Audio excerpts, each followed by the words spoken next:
No Cidades e Soluções de hoje, vamos fazer um raio-x completo de uma das mais importantes leis ambientais do Brasil, recém-aprovada no Congresso.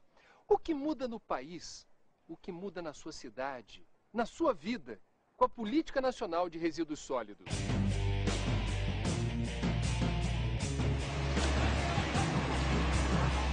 Lixão agora é crime federal. Quem lançar resíduos perigosos na natureza pode ir para a cadeia.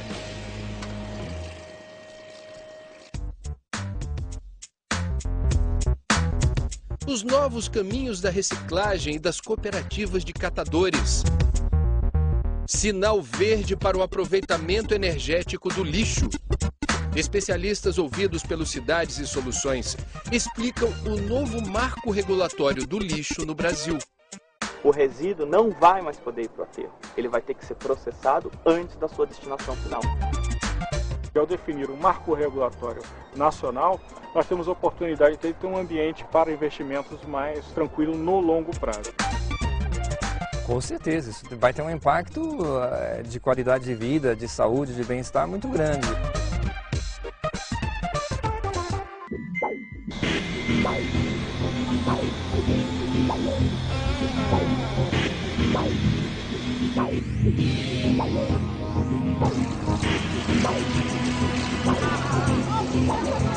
O Brasil está perdendo a guerra contra o lixo. Aproximadamente 60% dos municípios despejam seus resíduos a céu aberto em vazadouros clandestinos ou lixões. Em 2009, quase metade de todos os resíduos do país foram descartados de forma inadequada. 22 milhões de toneladas de problemas, o equivalente a 154 estádios do Maracanã repletos de lixo.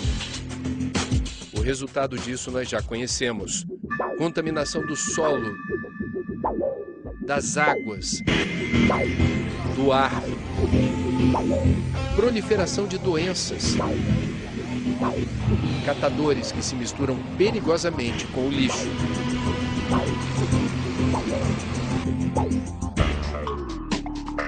Mas essa realidade está com os dias contados.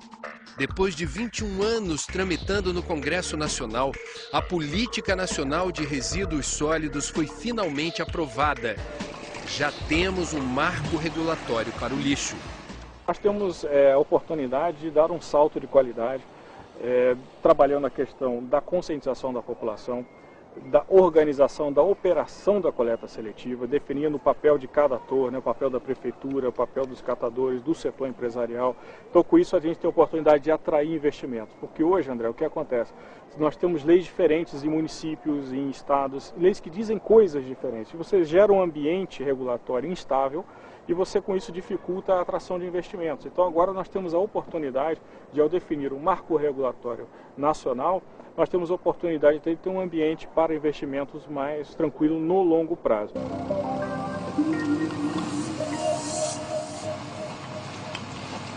Um conjunto de disposições que vem para regrar a gestão de resíduos sólidos no país, em todo o território nacional, trazendo diretrizes, princípios, metas, indicações e também punições para aqueles que não cumprirem os seus termos com relação à gestão, ao manejo dos resíduos sólidos. Ouvimos especialistas para entender a nova lei. Preste atenção no que muda daqui para frente quando o assunto é lixo. Os municípios que hoje despejam o lixo em vazadouros clandestinos têm um prazo para corrigir o problema e apresentar um plano de ação.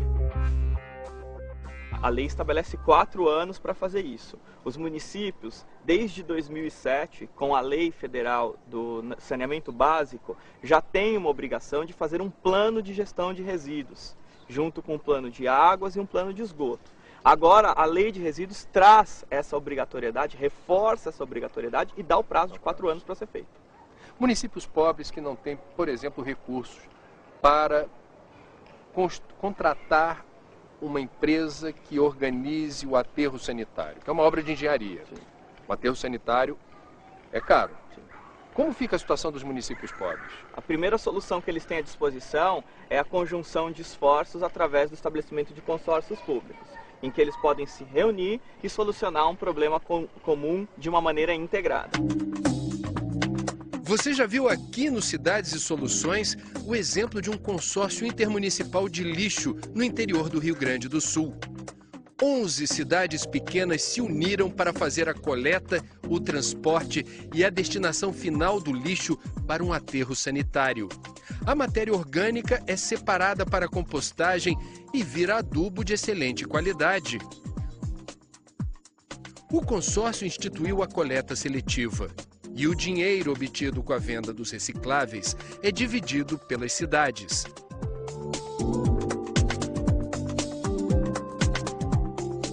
Nos livramos, evidentemente, dessa situação incômoda que era em relação ao meio ambiente, na questão da pressão que nós sofríamos do próprio Ministério Público, dos órgãos ambientais, por conta de ser, ou de Nonoai, ao longo da sua história, ter passado ou ter tido 4 lixões praticamente, até que se tivesse uma solução definitiva para esse problema.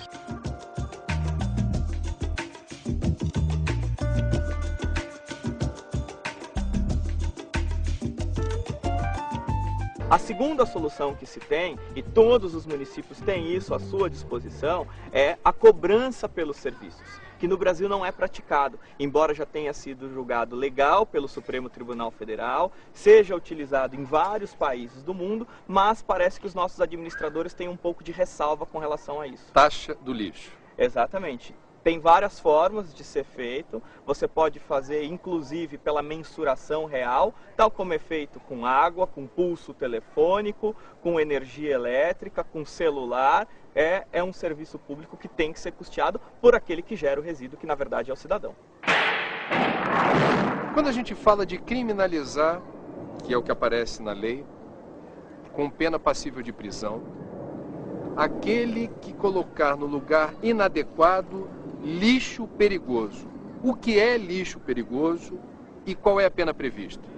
O lixo perigoso é aquele que, além da poluição, ele tem outras características como inflamabilidade, corrosividade, infectividade, ou seja, é um lixo hospitalar, uma lâmpada fluorescente com mercúrio, um solvente de tinta, medicamento vencido, isso para nós ficarmos nos exemplos que estão dentro das nossas casas.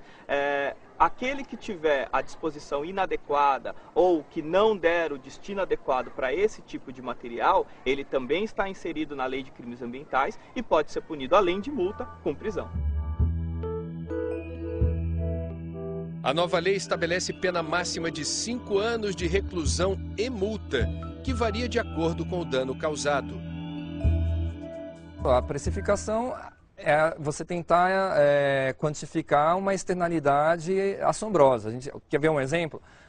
Um dos terrenos que seriam usados para construir um dos estádios da Copa do Mundo no Brasil está interditado porque está contaminado por resíduos, né? E aí, a pessoa que provocou isso não está pagando pelo custo que nós, contribuintes, iremos pagar para descontaminar o terreno e poder liberar a construção. Então, esse é um exemplo de a necessidade de a gente começar a internalizar. Se já estivesse em vigor há mais tempo, a Política Nacional de Resíduos Sólidos poderia evitar a contaminação deste terreno em Pirituba, na zona norte de São Paulo, que chegou a ser cogitado como provável endereço de um novo estádio de futebol para a Copa de 2014. Metais pesados e solventes despejados por indústrias que ocupavam a área contaminaram o solo, o subsolo e o lençol freático. Qual é a situação hoje no Brasil quando o assunto é reciclagem? É uma situação bastante precária, inclusive não existem números disponíveis, confiáveis, de quanto é reciclado. Nós temos aí números de grandes cidades, como São Paulo, algo em torno de 3%, 4%, Rio de Janeiro, 1%, então é um índice bastante baixo. E nós precisaremos incrementá-lo para que possamos atender a política, uma vez que o resíduo não vai mais poder ir para o aterro, ele vai ter que ser processado antes da sua destinação final. nós temos, infelizmente, no Brasil, só cerca de 8% dos municípios investindo em programas organizados de coleta seletiva. É pouco. É pouco. É claro que existem projetos que independem do esforço municipal, mas aí nós não conseguimos atingir, né, patamares altos em termos de quantidade coletada e reciclada. É necessário que haja a participação da Prefeitura. A nova lei incentiva as cooperativas de catadores e o fim da informalidade no setor. Quantas pessoas vivem da reciclagem, dependem do mercado de recicláveis no Brasil? Bom, hoje na indústria de reciclagem, diretamente, nós temos cerca de 60 mil pessoas trabalhando. Mas há uma geração de grande quantidade de mão de obra indireta, né, de oportunidades de trabalho e empreendedorismo de forma indireta. E aí nós podemos citar claramente a figura do catador, né? Então hoje nós temos no Brasil cerca de 1 milhão de catadores que vivem de coletar material reciclável, né? E a política nacional, ela traz uma oportunidade de organizar o trabalho desses catadores, porque de forma organizada hoje nós temos cerca de 40 mil só desse 1 milhão de catadores trabalhando em cooperativas. Quanto mais material se retirar do lixo para reciclagem, mais espaço vai sobrar nos aterros sanitários.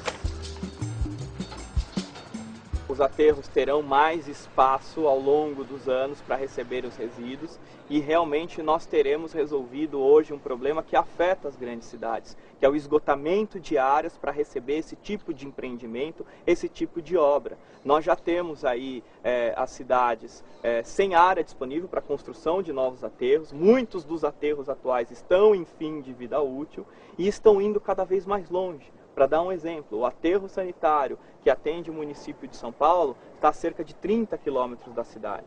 O aterro que vai atender o município do Rio de Janeiro vai ficar a 80 quilômetros da cidade. Então eles estão indo cada vez mais longe. E o custo aumenta. O custo certamente aumenta, porque o transporte também encarece esse custo.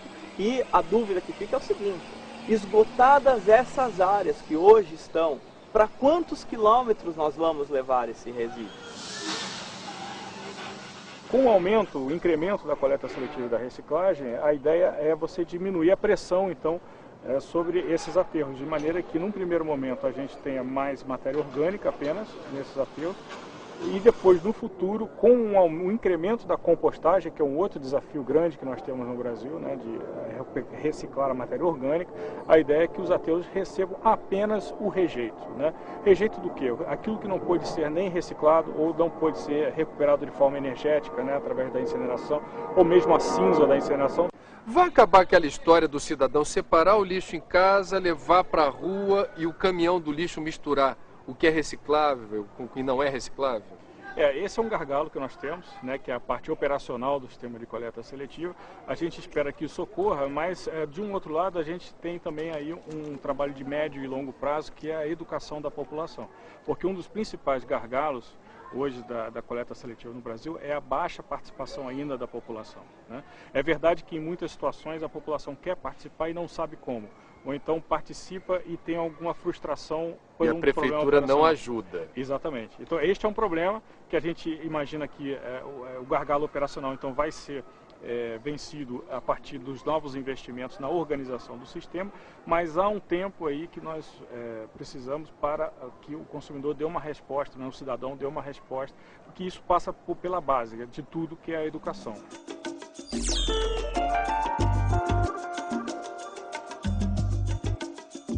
Existem no mundo mais de 700 termoelétricas que queimam lixo para produzir energia.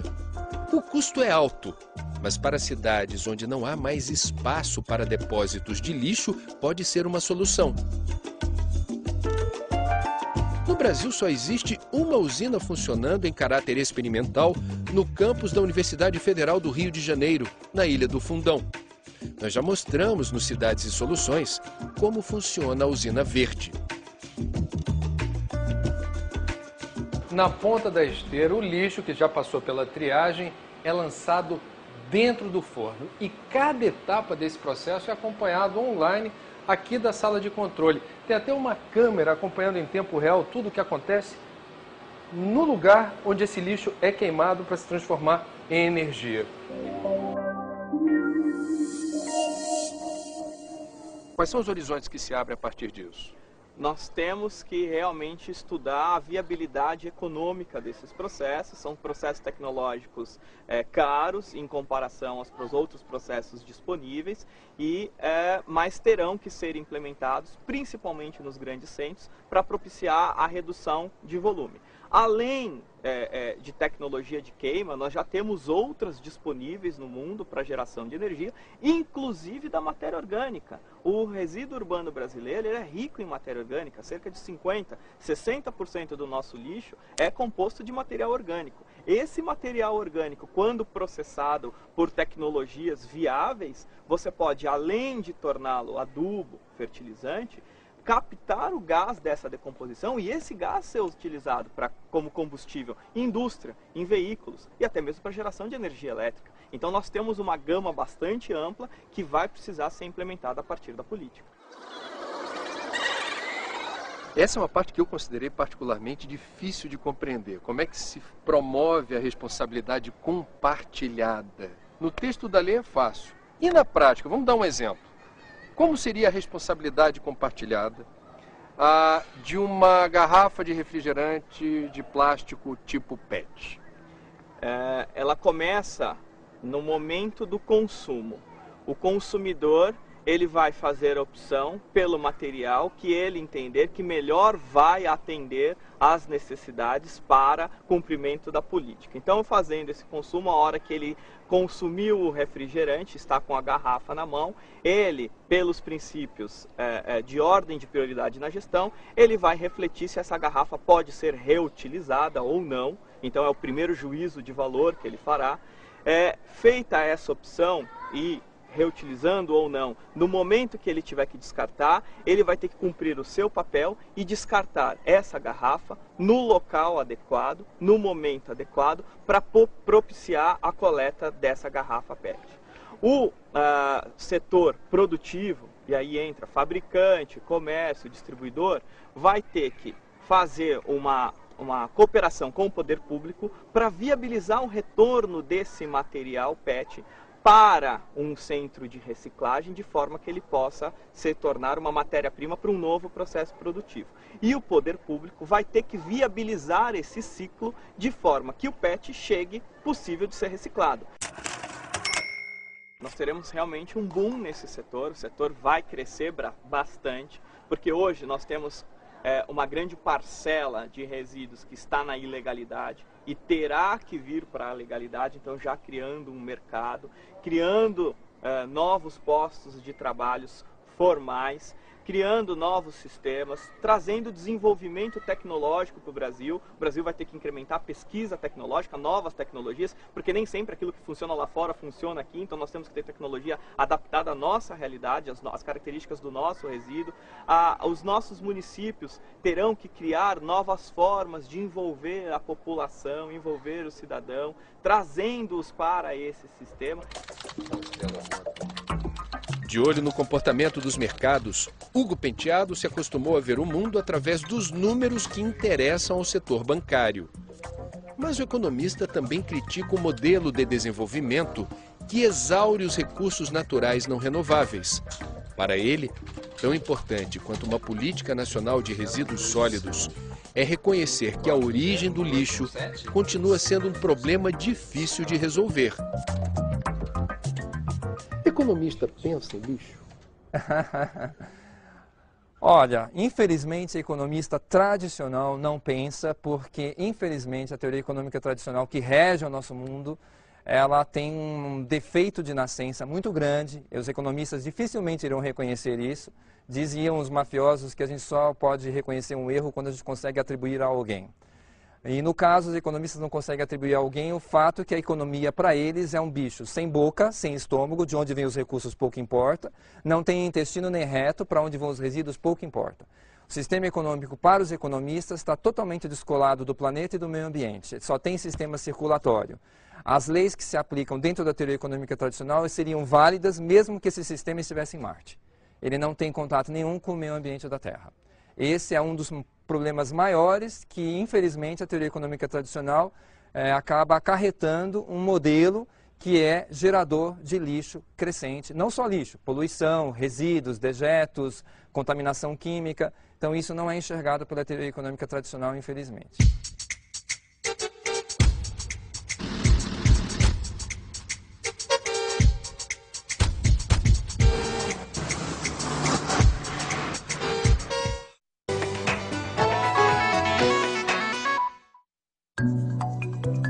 A Política Nacional de Resíduos Sólidos será regulamentada por decretos e acordos setoriais. Mas num país onde tem lei que pega e lei que não pega, a pergunta é óbvia. Essa lei vai pegar? Ela vai pegar porque ela já foi, afinal de contas foram 18 anos debatendo, e ela foi feita de uma forma que está bem, que respeita as peculiaridades, as características do Brasil, né? Então ela não é uma lei que engessa, é uma lei que abre oportunidades. Agora é claro que a regulamentação, os acordos setoriais, eles vão dar o formato final, né? Nós hoje temos a moldura, agora falta definir a tela. Certamente vai pegar, mas para isso nós precisamos da cooperação de todos os cidadãos, da população em geral, para fazerem a sua parte. Precisaremos que a indústria cumpra o seu papel e, mais importante do que isso, para o sistema funcionar com base em todos os pilares, ele precisa estar na formalidade. Nós precisamos tirar um tanto do percentual de informalidade que hoje pauta o setor e que prejudica uma série de ações, principalmente com relação à coleta seletiva e reciclagem, e trazer como negócio, gerar um setor de negócios no Brasil para a reciclagem.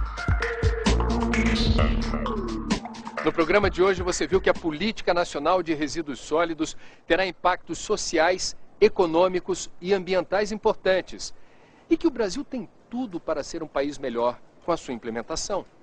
Mais informações sobre os assuntos mostrados aqui hoje, acesse o link do Cidades e Soluções no site da Globo News ou o nosso blog. Até a próxima.